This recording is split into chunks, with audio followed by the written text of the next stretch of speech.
I clapped that time. Okay, so I'm making a sticky teriyaki beef to go with some rice and vegetables because that was a very popular meal that I put up the other day, and people were curious as to how I made it, and people were very curious as to how you make teriyaki sauce.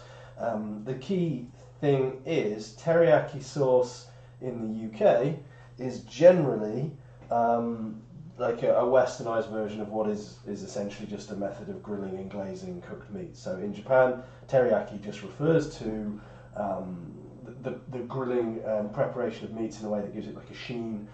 It's not necessarily a sauce per se. They tend to make their sauces themselves, and I'm going to quickly run through that as well. But first thing, I was doing very thinly shredded beef. So obviously you tend to buy beef pre-cubed, pre-chunked in the supermarket or from the butchers. Now for the shredded sticky beef, it's a lot thinner, it's a lot finer. So what I do is, whether I'm buying a full piece or I've got chunks, will be to par-freeze it. So get it very, very cold, which makes it much easier to then actually slice into very thin pieces, which will in fact cook way quicker. Because the important part of this is keeping the meat still tender, so cooking it very quickly, whilst maintaining as much of the seasoning on it. So these become very, very thin pieces of meat. You still need a disgustingly sharp knife in order to do this, and you just slice through as many pieces as you're going to be having. Bear in mind, if you're not particularly knife savvy, this could take you quite a while, so we will go into a speedy mode here. Obviously, we're as usual, we're making sure this is calorie controlled. So we're not going to flour and roll the meat in flour. We're not going to use additional stuff which might be unnecessary. So what I will do is, I've got a good portion of meat spread out there. I'm going to lightly salt it and pepper it while we just leave it while we make the actual teriyaki sauce.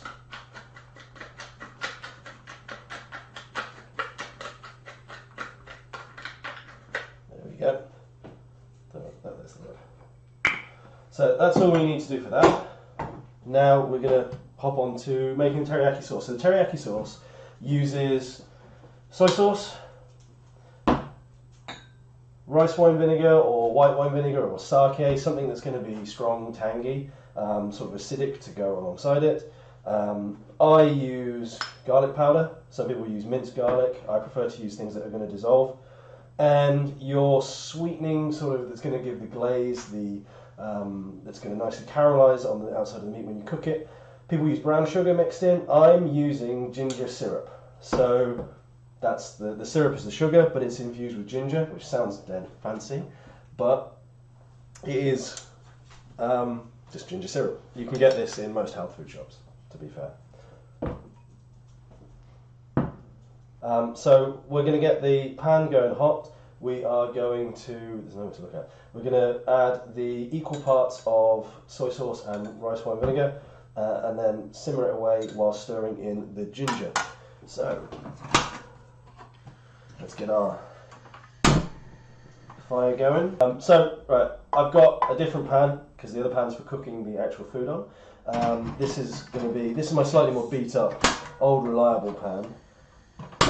There we go, which I'm going to use to reduce the teriyaki sauce in. So once this pan gets relatively warm, it'll be quite easy for these ingredients to mix together. So rice wine vinegar going in, soy sauce going in. Remember, this is done to taste as well.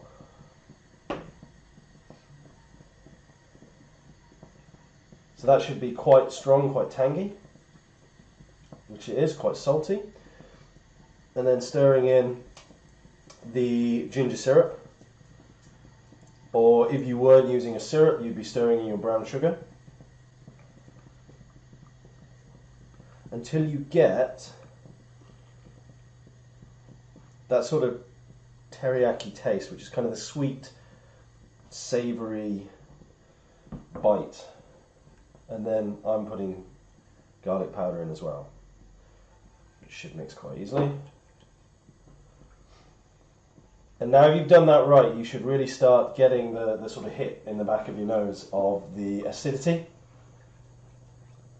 And now the important thing is just to allow it to get to a simmer, not burning it. So that's starting to reduce, it's bubbling away nicely into a much thicker, so as you can possibly see, it's nowhere near as watery as it was. Although it's still a little bit more watery than we'd like. Ideally we'd keep this going for another sort of 5-10 minutes, but for the purpose of what we're doing now, it's not going to taste any worse. And you know what, consistency of the sauce is very much up to the individual. Sorry, eject the dog from the kitchen.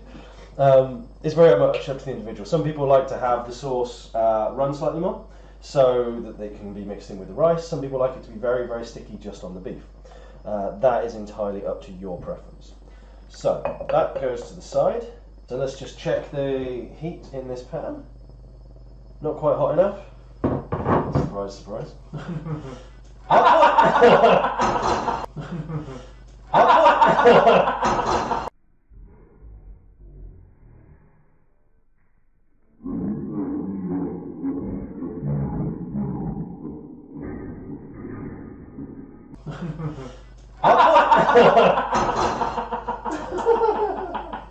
Cheating pick though, what would you? I hope that's going to be in that. It surely has to be in the invite. Yeah, it is.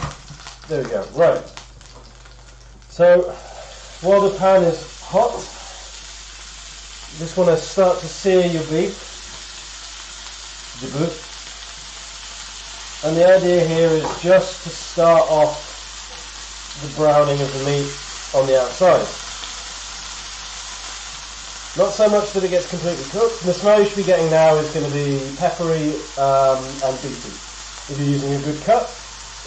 And as that just starts to sear nicely, you're going to reintroduce the teriyaki glaze.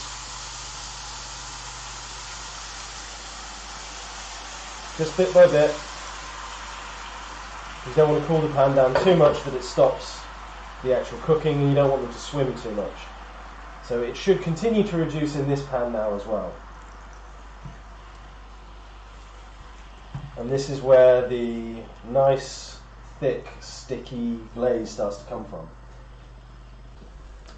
Okay, so at this point it is reducing nicely, thickening up. I'm going to toss in, this is pre-blanched broccoli. It's meaning I've already plunged it into very hot water in order to make sure it is cooked how we want it to. And it's just going to be a case of rolling the broccoli through the liquor and through with the sticky beef, just to get some coating on that as well. So nothing fancy there, it's literally just going into the pan. And then I'll just put this aside, out of the way. This goes off, you no longer need the burner.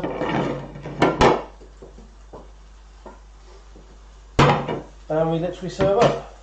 So we've got our rice which we cooked, which I apologise if it's gone cold by now.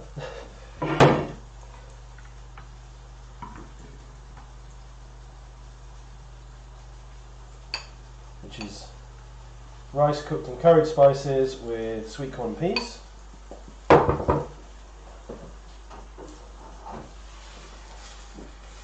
We've got a bit of green veg, because you need green veg, and it tastes good.